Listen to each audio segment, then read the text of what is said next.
राष्ट्र की नींव जो है वो 2014 में रखी जा चुकी है।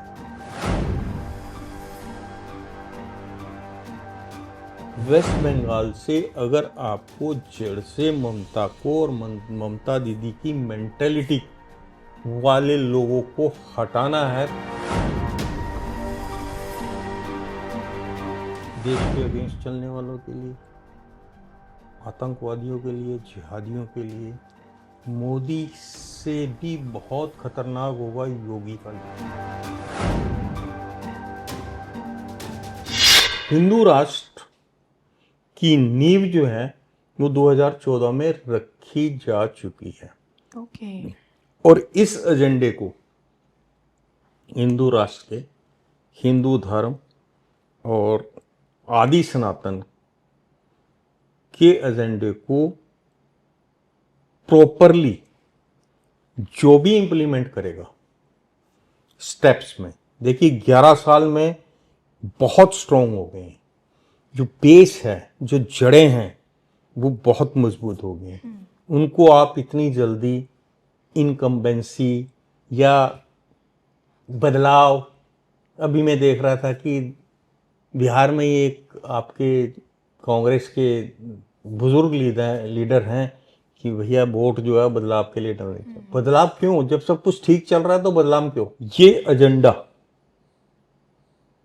धर्म और राष्ट्रवाद जी का एजेंडा और हिंदू राष्ट्र का जो एजेंडा है, जब तक जो पार्टी इसको लेके चलेगी वो अगले 100 साल तक राज करेगी। और मेरे ख्याल एनडीए के खून में ये है और उसका मेन रीजन है आरएसएस जी।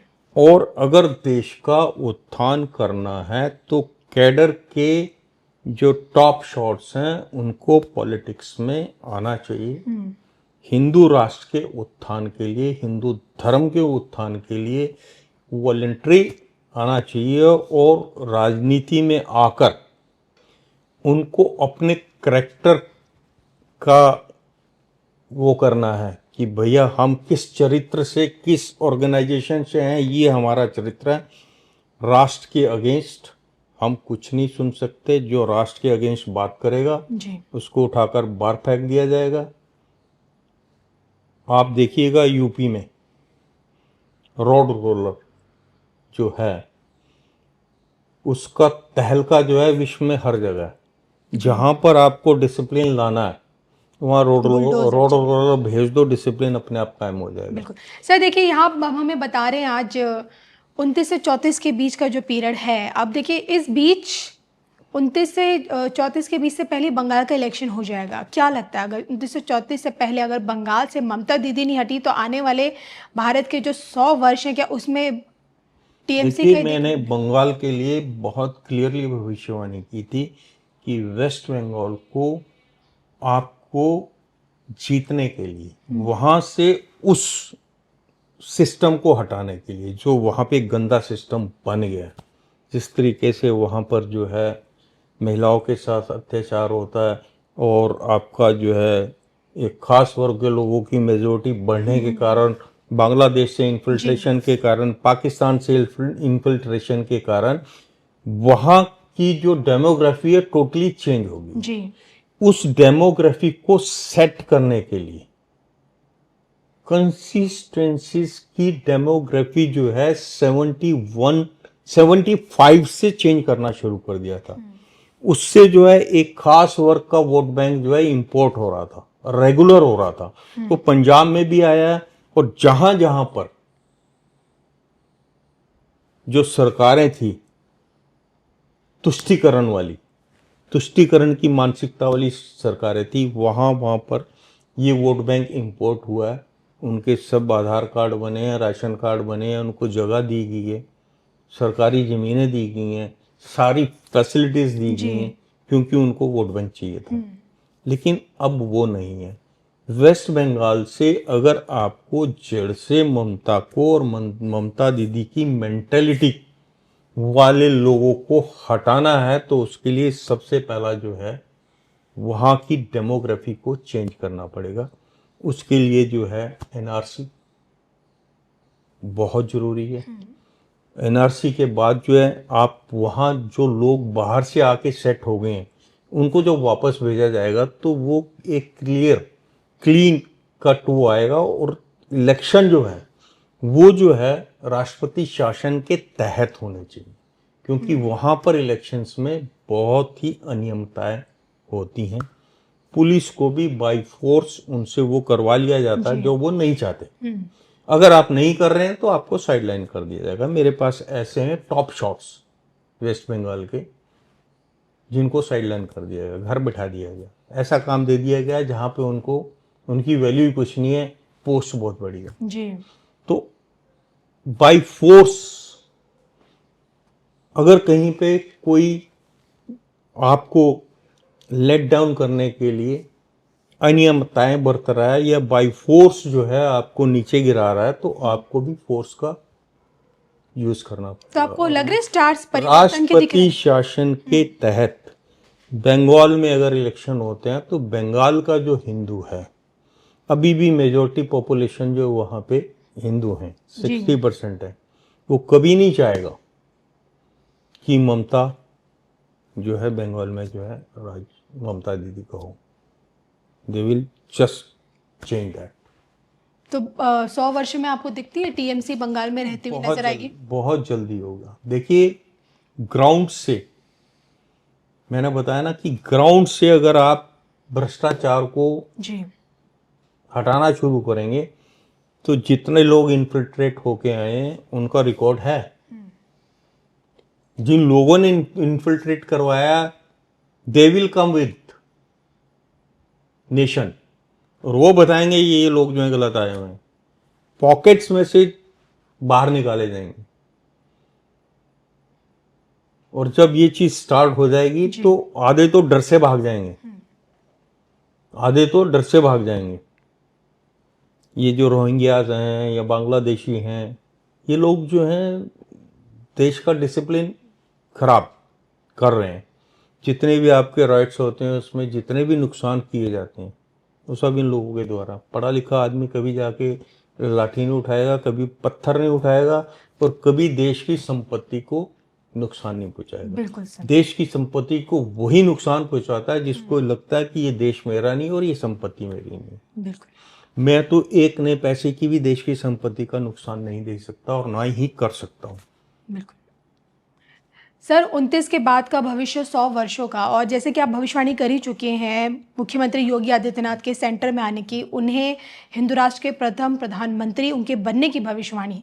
अब अगर आपकी भविष्यवाणी ये अक्षरता सत्य सिद्ध होती है, सत्यता की कसौटी पर अगर पूरी दुनिया को, हम सबको नजर आती है, तो सबसे बड़ा मसला आ जाता है कश्मीर का। कश्मीर में कश्मीरियों की वापसी 370 हट चुकी है, लेकिन क्या अभी भी हम वहाँ जाके कुछ अपना व्यापार, कुछ रोजगार खोल सकते हैं, वहाँ पे हम ज़मीन ले सकते हैं, कश्मीर को मुख्य धारा से जोड़ सकते हैं भारत को? तो मैं जानना चाहती हूँ क्या लगता है योगी जी के आने के बाद कश्मीर कितना बदलता हुआ आपको नजर आता है? क्या स्टार पोजीशंस दिखती हैं? देखिए योगी, अभी तो मोदी युग है, लेकिन मोदी युग से भी बहुत खतरनाक विरोधियों के लिए, देश के अगेंस्ट चलने वालों के लिए, आतंकवादियों के लिए, जिहादियों के लिए, मोदी से भी बहुत खतरनाक होगा योगी का युग।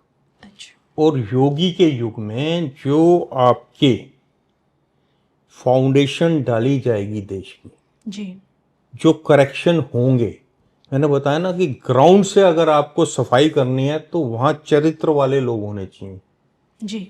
आज क्या है, मंत्री महोदय से मिलने के लिए अगर आप जाते हैं तो गेट कीपर को 500 रुपये देने पड़ते हैं, नहीं तो आप अंदर नहीं जा सकते, या आपका सुबह से शाम तक वेट करने के बाद ही आपको कोई मिलने देगा।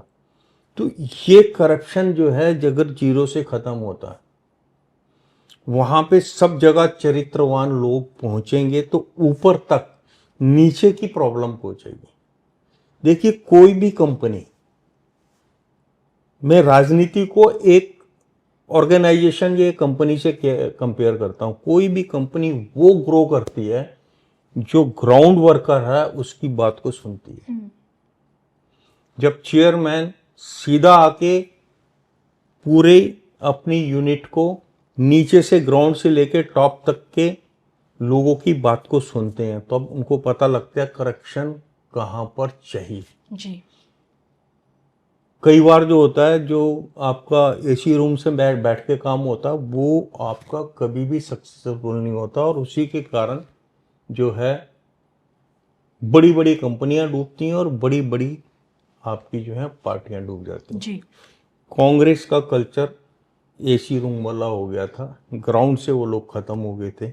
दैट इज द रीज़न आने वाले टाइम में 2029 से 34 में बहुत बड़े गेम होंगे, बहुत उथल पुथल होगी, देश में अराजकता फैलाने का भरसक प्रयास होगा। जी। लेकिन क्योंकि ग्रह दशा ऐसी है, 2029 से 34 में अगर आपने एनडीए को मजबूत किया, जो कि 24 से 29 में होनी चाहिए थी, जो मैंने भविष्यवाणी की थी कि 400 प्लस सीट्स अगर एनडीए लेगी, लेकिन ग्राउंड का मतलब कहीं पर ग्राउंड से उनको वो फेवर नहीं मिला। अगर ग्राउंड वर्कर ने जैसी प्रेडिक्शन थी वैसा कार्य किया होता तो ये 400 पार होते। जी। आज देश के हालात बिल्कुल बदले हुए होते, लेकिन फिर भी मोदी हैं। कोलिशन सरकार में भी उन्होंने जो डिसीजन लिए जी। वो मेजॉरिटी सरकार के हैं। यहाँ मैं एक और भविष्यवाणी आपको कर रहा हूँ कि आने वाली जितनी भी सरकारें होंगी जी। उसमें जो है 2029 से लेके 34 का पीरियड या 2064 से लेकर 2069 का पीरियड या 2074 से लेके 2079 का पीरियड या फिर 2114 से लेके 2119 का पीरियड या फिर 2129 से लेके 2134 का पीरियड, इस पीरियड में इस कार्यकाल में जो है सरकार डगमगा सकती है। जी। अदरवाइज आने वाले 126 साल यानी कि 2014 से लेकर 34 तक 2152 तक जी। जी। जी। की जितनी भी गवर्नमेंट बनेंगी 135 साल ये फुल मेजोरिटी की होंगी, अपना 5 साल का कार्यकाल पूरा करेंगी। इन बिटवीन जो मैंने ईयर दिए, बाई हुक एंड क्रूक, अगर अपोजिशन किसी भी तरीके से कहीं सक्सेसफुल हो जाती है तो उनका टेन्योर पूरा नहीं होगा। लेकिन जहाँ तक बात बीजेपी की है या जहाँ तक बात एनडीए की है, उनका टेन्योर कंप्लीट होगा, 5-5 साल की चलेगी, और आने वाले 126 साल जी का जो मैं देख रहा हूं भविष्य, उसमें अगर रूलिंग पार्टी, वो कोई भी हो सकती है, अगर वो धर्म का राजनीति, हिंदू राष्ट्र की उत्थान की राजनीति और आदि सनातन के उत्थान की राजनीति, इसको मद्देनजर रख के विकास के साथ आगे चलती है, तो उनको कोई हिला नहीं सकता।